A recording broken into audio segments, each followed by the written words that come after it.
अब ईरान को भी नए पर लग चुके हैं। जब से रूस और ईरान के ताल्लुकात मजबूत हुए हैं, तब से ईरान वाले इस बात को समझ चुके हैं कि अब हम इजराइल और अमेरिका को आंखें दिखा सकते हैं।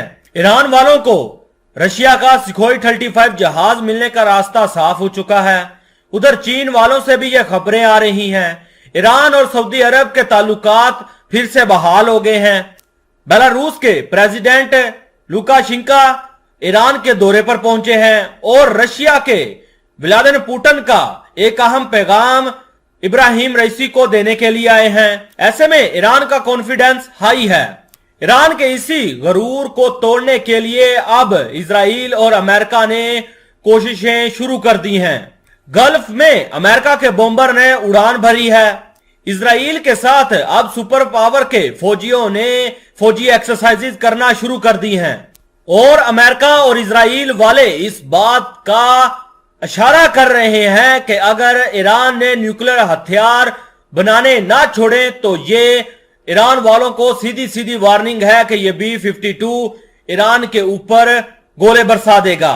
जब से ईरान और सऊदी अरब के ताल्लुकात बेहतर हुए हैं, तब से मिडल ईस्ट के अंदर काफी तब्दीलियां आई हैं। इतना ही नहीं, मिडल ईस्ट के अंदर ही नहीं तब्दीली आई, बल्कि यूरोपीय ममालिक में भी काफी हलचल देखी गई है। जैसे ही सऊदी अरब और ईरान के ताल्लुकात बेहतर हुए, वैसे ही अमेरिका ने यह ऐलान कर दिया कि हम इजराइल के साथ फौजी एक्सरसाइजेज करने जा रहे हैं। और जैसे ही अमेरिका के B-52 बॉम्बर ने उड़ान भरी, तो ये ईरान के लिए एक आखिरी वार्निंग है।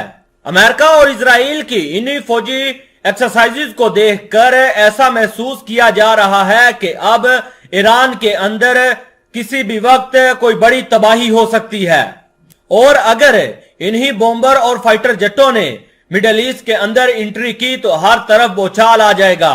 जहां ईरान के अंदर बातचीत चल रही है, वहीं इजराइल और अमेरिका का जबरदस्त एक्शन शुरू हो चुका है। अब पश्चिमी मीडिया का कहना है कि अब एक बार फिर इन एक्सरसाइजेज के बाद इजराइल की फौज वार मूड में आ चुकी है।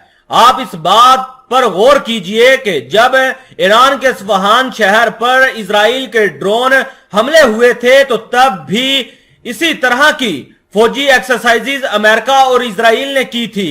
जैसे ही वो एक्सरसाइजेज खत्म हुई, कुछ ही दिनों बाद ईरान के अस्फहान शहर के ऊपर ड्रोन हमले हुए थे और ईरान की एक ड्रोन फैक्ट्री को उड़ा दिया गया था। अब बिल्कुल उसी तरह इजराइल और अमेरिका वाले फौजी एक्सरसाइजेज कर रहे हैं और अपने खतरनाक हथियारों का इस्तेमाल करके दुनिया वालों को दिखा रहे हैं।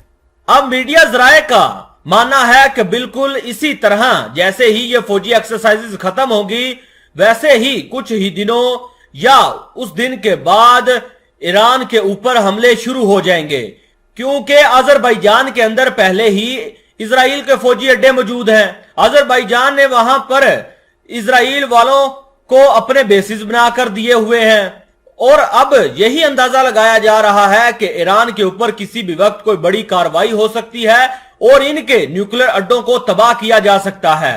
पहले तो ये अमेरिका की तरफ से बयान भी आया था कि हम ईरान के ऊपर हमला नहीं करेंगे, हम ईरान को एक मौका देते हैं कि आया ईरान वाले अमेरिका को अपने न्यूक्लियर पावर प्लांटों का मुआयना करने देते हैं या नहीं। ऐसा बयान आने की वजह से इजराइल अमेरिका से नाराज हो गया और आज ये खबर आ रही है कि अमेरिका ने यूएन में कह दिया है कि हम ईरान वालों को ये अलाउ नहीं करते कि वो न्यूक्लियर हथियार तैयार करें। अगर ईरान वाले चाहते हैं कि इनके ऊपर हम हमला ना करें, तो ये न्यूक्लियर हथियारों का ख्वाब छोड़ दें।